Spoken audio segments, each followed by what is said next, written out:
இப்போ டாடா எடுத்தீங்கன்னா பல பேருக்கு ஒரு இன்ஸ்பிரேஷனாக இருந்தார். இப்போ அவர் வச்சிருந்த கம்பெனி டாடா மோட்டார்ஸ் வந்து இப்போ 40% கீழே விழுந்திருக்கு.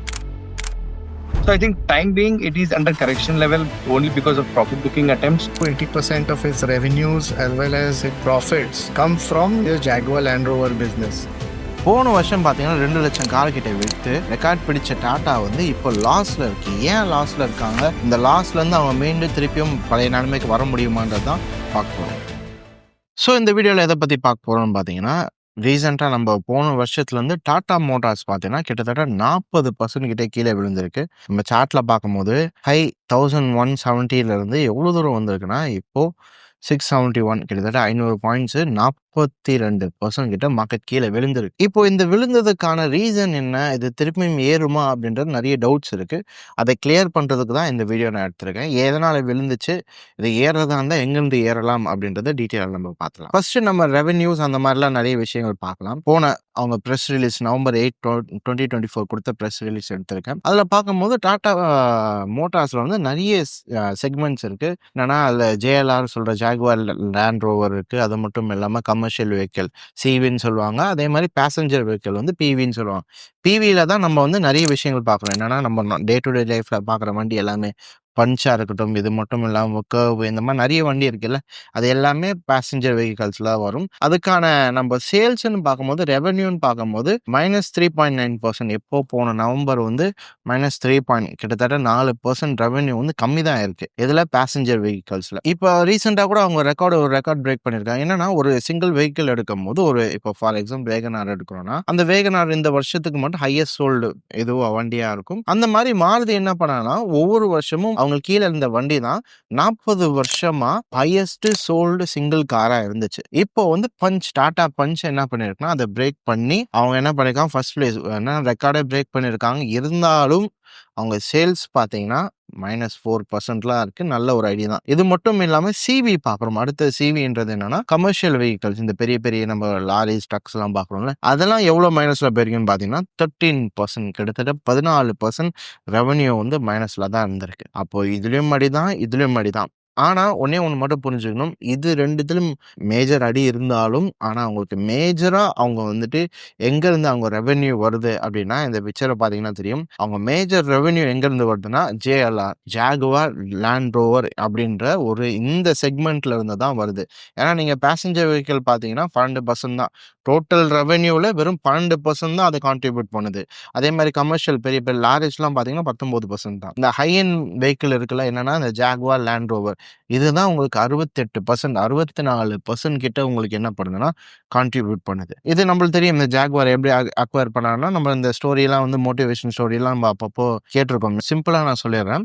டாடா வந்துட்டு அவங்க வந்து ஃபர்ஸ்ட் இண்டிகாவை ரிலீஸ் பண்ணும்போது அப்போ பார்த்தீங்கன்னா கொஞ்சம் லாஸில் தான் போயிடுச்சு. அதனால என்ன பண்ணலாம்னா இதை செல் பண்ணலாம் அப்படின்ற மாதிரி அவர் எங்கே போயிருக்காருன்னு யூஎஸ் ஃபோர்டு கிட்ட போயிருக்காரு. ஃபோர்டு இதெல்லாம் இவர் பேசினது இந்த விஷயங்கள்லாம் கேட்ட உடனே அவர் என்ன சொல்றாருன்னா, நீ எதுக்கு இந்த கார் பிஸ்னஸ்க்கு வந்த நீ அப்படின்ற மாதிரி கேட்டோடனே பயங்கரமான அவமானம் ஆயிடுச்சு. அதனால என்ன பண்ணாரு, ஒரு ஆம்பிஷனோட இந்தியாவுக்கு போயிட்டு திருப்பியும் எப்படி இருந்தாலும் நான் வந்து ப்ரூவ் பண்ணி காட்டுறேன்னு ஒரு ஆம்பிஷனோட போனார். போயிட்டு நல்ல பிஸ்னஸ் டெவலப் பண்ணி 2008 பார்த்தீங்கன்னா இந்த கிரைசிஸ்லாம் வரும்போது ஃபோர்டுக்குலாம் பயங்கர அடி. ஃபோர்டு தான் வந்து அந்த டைம்ல எது வச்சிருந்தாங்க பார்த்தீங்கன்னா ஜாகுவார் அண்ட் லேண்ட் ரோவர் அவங்க தான் வச்சிருந்தாங்க. அதெல்லாம் பயங்கர லாஸ்ல இருந்தும் போது இவர் போயிட்டு $2.3 பில்லியன் கொடுத்து என்ன பண்ணாரு, அந்த கம்பெனியை வாங்கினார். எந்த கம்பெனி வந்து நீ எதுக்கு இந்த கார் பிஸ்னஸ்க்குள்ள வந்த அப்படின்னு கேட்ட கம்பெனிக்கு இவர் தான் என்ன பண்ணுறாருன்னா அவங்க லாஸ்ட்ல இருந்த கம்பெனியை வந்து வாங்குறாரு. அந்த அளவுக்கு என்ன பண்ணியிருக்காரு, க்ரோ பண்ணியிருக்காரு. அதை $2.3 பில்லியன் வாங்கி நம்மளுக்கு தெரிஞ்ச விஷயம் அது 10 மடங்காக வளர்த்துருக்காரு. இப்போ அந்த 10 மடங்காக வளர்த்த கம்பெனி இப்போதான் வந்து உங்களுக்கு 68% கிட்ட என்ன இருக்கு, டாடா மோட்டார்ஸோட ரெவென்யூ கொடுக்குற கம்பெனியாக இருக்குது அந்த ஜேஎல்ஆர். இப்போ அந்த ஜேஎல்ஆர் நம்ம எடுத்து பார்க்கும்போது போன வருஷம் நவம்பர்ல மட்டும் அவங்க எவ்வளோ டவுன்ல இருக்காங்க பார்த்தீங்கன்னா இந்த இடத்துல தெரியும்.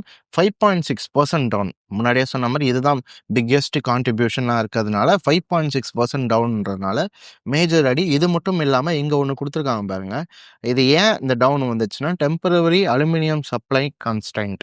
என்ன ஆச்சுன்னா போன வருஷம் சம்மரில் சுவிட்சர்லாண்டில் பார்த்தீங்கன்னா ஒரு ஃப்ளட்டு வந்ததுனால அந்த இடத்துல இந்த அலுமினியம் சப்ளை பண்ணுறவனா சப்ளை பண்ண முடியல. அதனால் வந்துட்டு கொஞ்சம் சப்ளை கம்மியாச்சு. இது மட்டும் இல்லாமல் யூகேல தான் நிறைய சேல்ஸ் பண்ணுறாங்க. இப்போது நம்ம ஜேஎல்ஆர் நீங்கள் பார்த்தீங்கன்னா இந்தியாவில் மட்டும் கிடையாது, வேர்ல்டு வைடில் நிறைய சேல்ஸ் இருக்குது. இந்த சார்ட் பார்த்தீங்கன்னா தெரியும். அதே மாதிரி அமெரிக்கா, யூகேல செல் பண்ணுறாங்க. யூகே வந்து நிறைய ரெஸ்ட்ரிக்ஷன்ஸ் கொண்டு வந்திருக்காங்க. என்னன்னா 2035 நினைக்கிறேன். அதுக்குள்ளே எல்லா வண்டியும் ஈவியா மாறிடணும் அப்படின்ற மாதிரி நிறைய விஷயங்கள் சொல்லியிருக்காங்க. இதனால வந்து 6029 வெஹிக்கிள்ஸ் அடிஷ்னல் குவாலிட்டி கண்ட்ரோல் செக்குக்காக ஹோல்ட் பண்ணி வச்சிருக்காங்க.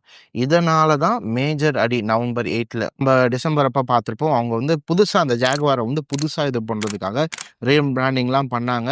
அந்த ரீபிராண்டிங் பண்ணும்போதும் அந்த லோகோ பார்த்து நிறைய பிரச்சனைகளும் வந்து நிறைய பேர் வந்து டிஸாட்டிஸ்ஃபேக்ஷனும் அவங்க வந்து அறிவிச்சாங்க. என்னன்னா பழைய லோகோ தான் நல்லா இருந்துச்சு, இந்த லோகோ வந்து இதுவா இல்லை அப்படின்ற மாதிரி நிறைய இது வந்துச்சு. ஆனால் அவங்களோட கோல் பார்த்தீங்கன்னா உங்களுக்கு கிளியராக தெரியுது. ஜாகுவார் தான் வந்துட்டு இவங்களுக்கு டாடா மோட்டார்ஸ்க்கு இதுவாக இருக்குன்னு நல்லா கிளியராக தெரியுது. அதை வந்துட்டு என்ன பண்ணணும்னா நல்ல ஒரு பிஸ்னஸாக நல்ல ஒரு ஈவி மாடலாக நம்ம 100% ஈவி மாடலாக கொண்டு வரணும் அப்படின்ற பிளான் பண்ணி இறங்கியாச்சு. இனிமேட்டு அடிப்பாங்க அப்படின்ற ஒரு நம்பிக்கை இருக்குது. டாடா மோட்டார்ஸ் இன்க்ரீஸ் ஆகிறதுக்கான சான்சஸ் இருக்குது. இன்னொன்று ஏன் குறைஞ்சிச்சுன்னா நிறைய செக்டார்ஸ் இருக்கலாம். ஈவி இருக்கட்டும், சரி ஜேஎல்ஆர் இருக்கட்டும், சிவி இருக்கட்டும், கமர்ஷியல் வெஹிக்கிள் இருக்கட்டும், பிவி இருக்கட்டும், இதெல்லாமே வந்து என்ன பண்ண போகிறாங்கன்னா டிமர்ஜர் பண்ண போகிறோம் அப்படின்ற மாதிரி நிறைய விஷயங்கள் பேசியிருந்தாங்க. அதுலேயும் வந்து டிமர்ஜரில் ஒவ்வொரு செக்டார்ஸ்க்கும் ஒவ்வொரு ஹெட் வைக்கணும் அப்படின்ற மாதிரி பேசிட்டு இருந்தாங்க. இந்த ஹெட்டை வைக்கிறதுக்காக வெளிநாட்டிலேருந்து நிறைய அட்வைசர் இந்த கம்பெனியை வந்து வளர்க்குறதுக்காகவும் யார் யார் வந்து எந்தெந்த ஹெட்டு எந்தெந்த செக்டாருக்கு வந்து மேட்ச் ஆவாங்க, சூட் ஆவாங்க அப்படின்றது பார்க்கறதுக்காகவும் நிறைய என்ன பண்ணாங்க அட்வைசர் கொண்டு வந்தாங்க. ஆனால் இந்த ஏற்கனவே இருப்பாங்க தெரியுமா பழைய தலைங்கள்லாம், பெரிய பெரிய தலைங்கள்லாம் அவங்களுக்கு வந்து டிஸாட்டிஸ்ஃபேக்ஷன் தான். ஏன்னா இது அவங்களுக்கு சரியாக படலை. அதனால நிறைய பேர் வந்துட்டு பார்த்தீங்கன்னா எக்ஸிட் ஆகிட்டாங்க. யாருன்னு பார்த்தீங்கன்னா top head of human resource of commercial vehicles அவர் எக்ஸிட் ஆகிட்டாரு. Vice president of international business and strategy, chief marketing officer of passenger vehicles, இந்த மாதிரி நிறைய பேர் வந்து எக்ஸிட் ஆகிட்டாங்க. அது மட்டும் இல்லாமல் இதில் வந்து சில பேர் வந்துட்டு எக்ஸிட் ஆனது மட்டும் இல்லாமல் ரைவல் கம்பெனியில் கூட போய் சேர்ந்துட்டாங்க. இதுவும் பார்த்தீங்கன்னா ஒரு ரீகன்ஸ்ட்ரக்ஷன் தான், ஒரு கொஞ்சம் மேஜரான அடி யாருக்குன்னு பார்த்தீங்கன்னா இந்த டாடா மோட்டார்ஸ்க்கு. இப்போ இதெல்லாம் தாண்டி தான் இப்போ வந்துட்டு இருக்காங்க. இப்போ அவங்க ப்ரெஸ் ரிலீஸ் பண்ணது எப்போ பார்த்தீங்கன்னா ஜனவரி 29 ரிலீஸ் பண்ணாங்க. அதில் பார்க்கும்போது ப்ராஃபிட்டில் வந்துட்டாங்க. ஏன்னா ரெவன்யூ பார்த்தீங்கன்னா +1.5% என்ன பண்ணிட்டாங்க, ப்ராஃபிட் வந்துட்டாங்க. இருந்தாலும் இது போதாது. இன்னும் அவங்க வளர்க்கணும்னா இப்போ அவங்க சொன்னாங்களே நிறைய விஷயங்கள் ஈவியாக ஃபுல்லாக மாற்ற போகிறோம், அந்த மாதிரி விஷயங்கள் மாற்றினா மட்டும்தான் அவங்களால ப்ராஃபிட் வந்து ரீட்டைன் பண்ண முடியும். ஏன் அப்படின்னா இந்தியாவை மட்டும் பார்க்கக்கூடாது. டாடா மோட்டார்ஸ்ன்றது வந்து குளோபல் கம்பெனியாக இருக்கிறதுனால நம்ம குளோபலாகவும் பார்க்கணும். எல்லாரும் ஈவியாக மாறுறதுனால அதே மாதிரி இந்த எமிஷன்ஸ் எல்லாம் கம்மி பண்ணணும், இந்த ஏர் பொல்யூஷன்லாம் கம்மி பண்ணுறதுக்காக நிறைய கண்ட்ரிஸ் வந்து ரெஸ்ட்ரிக்ஷன்லாம் போட ஆரம்பிச்சிட்டாங்க. அதனால் இவங்க இப்போ டேப் பண்ணாங்கன்னா கண்டிப்பாக இவங்க மார்க்கெட் என்ன பண்ண முடியும், பிடிக்க முடியும். அதனால் இந்த விஷயங்கள்லாம் நம்ம மேஜராக வாட்ச் பண்ணிப்பாங்க. திருப்பி என்ன பண்ணிட்டாங்கன்னா ரெவென்யூ வந்து அவங்களுக்கு அதிகமாகிடுச்சு. ஆனால் இது பத்தாது. முன்னாடியே சொன்ன மாதிரி அவங்க இந்த இதுவெல்லாம் டேப் பண்ணாங்கன்னா கண்டிப்பாக அவங்களால என்ன பண்ண முடியும், மார்க்கெட் பிடிக்க முடியும்.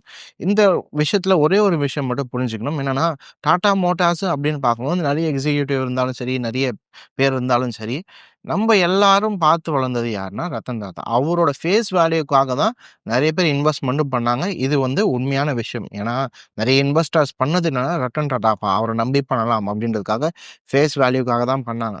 அவர் மறைவுக்கு அப்புறமா பார்த்தீங்கன்னா இன்வெஸ்ட்மெண்ட் எல்லாமே கம்மியாயிருக்கு. இப்போ அவங்க பண்ண வேண்டிய விஷயம் என்ன, இந்த கம்பெனி பண்ண வேண்டிய விஷயம் என்னன்னா அந்த நம்பிக்கை தன்மையை திருப்பி கொண்டு வரணும். அது மட்டும் இல்லாமல் பிஸ்னஸ் அவங்களால நல்லா ரன் பண்ண முடியும் காமிக்கணும். அதுக்காக தான் அவங்க வந்து கன்சல்டன்ஸ்லாம் கொண்டு வந்திருக்காங்க. வேர்ல்டில் இருக்க டாப் கன்சல்டன்ஸ்லாம் கொண்டு வந்திருக்காங்க. இதெல்லாம் அவங்க கரெக்டாக டேப் பண்ணாங்கன்னா கண்டிப்பாக ரெவென்யூலேருந்து சேல்ஸ்லேருந்து எல்லாமே என்ன ஆகும், பூம் ஆகும். நம்ம அது மட்டும் இல்லாமல் டாடா மோட்டார்ஸ் பார்க்கும்போது எப்போதுமே மார்க்கெட் வந்து ஒரு கரெக்ஷன் கொடுத்துட்டு மேலே போயிட்டு கரெக்ஷன் கொடுத்து மேலே போயிட்டு தான் வந்துட்டு இருக்கு. 2015 2016லாம் பார்த்தீங்கன்னா டாப் ஹை வந்து ரெசிஸ்டன்ஸ் வந்து எங்கே வரைக்கும் வந்துச்சுன்னா ₹600 வரைக்கும் வந்துச்சு. இப்போ மார்க்கெட் எங்கே இருக்குன்னா 670 அந்த லெவல் வந்து அப்போ முன்னாடி வந்த லெவல் இப்போ சப்போர்ட் லெவலாக ஆக்ட் பண்ணும். ஸோ அந்த ரேஞ்ச் எல்லாம் நீங்கள் என்ன பண்ணலாம், வாட்ச் பண்ணலாம். அதனால் டாடா மோட்டார்ஸ் பொறுத்த வரைக்கும் கரெக்ஷன் எப்போதுமே வரும். ஆனால் முன்னாடியே சொன்ன மாதிரி இந்த டைமில் இன்வெஸ்ட்மெண்ட் பண்ணலாமானா பார்த்து அனலைஸ் பண்ணி என்ன பண்ணிக்கோங்க, இன்வெஸ்ட் பண்ணிக்கோங்க. இது மட்டும் இல்லாமல் நம்ம டாடா மோட்டார்ஸ்ன்னு இருக்கும்போது one of the biggest manufacture in motor company. ஏன்னா நீங்கள் பார்த்தீங்கன்னா எவ்வளோ பிக் அப்படின்னு பார்க்கும்போது 3.7 lakh crores கிட்ட ரெவன்யூ ஜெனரேட் பண்ணுறாங்க. அது என்னன்னா இந்தியாவில் இருக்க 6 கம்பெனி என்னென்ன கம்பெனின்னு பார்த்தீங்கன்னா மஹிந்திரா இருக்கட்டும், சுசுகியாக இருக்கட்டும், Bajaj, hero Honda, TVS, Eicher Motors, இது எல்லாமே சேர்த்தாதான் 3.72 lakhs crores க்ரோர்ஸ் வருது. ஆனா டாடா மோட்டார்ஸ் வந்து சிங்கிள் ஹேண்டடா வந்து அவங்க ஃபாரின்லயும் அவங்க இதுலாம் இருக்கிறதுனால சிங்கிள் ஹேண்டடா 3.76 லேக் க்ரோர்ஸ் வந்து என்ன பண்றாங்க, ரெவென்யூ பண்றாங்க. இதனால அவங்க கம்பெனி க்ளோஸ் பண்ணுவாங்கன்னா சான்சஸ்லாம் கிடையாது. கம்பெனி க்ளோஸ் பண்ணிட்டு போறதுக்கான சான்சஸ்லாம் கிடையாது. கொஞ்சம் கரெக்ஷன் வரலாம். கரெக்ஷன் வந்துட்ட பிறகு முன்னாடியே சொன்ன மாரி ரீகன்ஸ்ட்ரக்ஷன்லாம் பண்ணும்போது கண்டிப்பா ஒரு நல்ல ஆப்பர்ச்சுனிட்டியா இருக்கும். அதனால இந்த லெவல்ஸ் எல்லாம் பார்த்துக்கோங்க. அது மட்டும் இல்லாம உங்க ஃபினான்ஷியல் அட்வைசர்கிட்டயும் பேசிட்டு நீங்க என்ன பண்ணலாம், இன்வெஸ்ட் பண்றதா இருந்தா பண்ணலாம். ஸோ இத பத்தி உங்களுக்கு வேற என்ன கருத்து இருந்தாலும் நீங்க தாராளமா என்ன பண்ணலாம், கமெண்ட்ஸ்ல சொல்லலாம். ஏன்னா சம் பாயிண்ட்ஸ் நான் கூட மிஸ் பண்ணியிருக்கலாம்.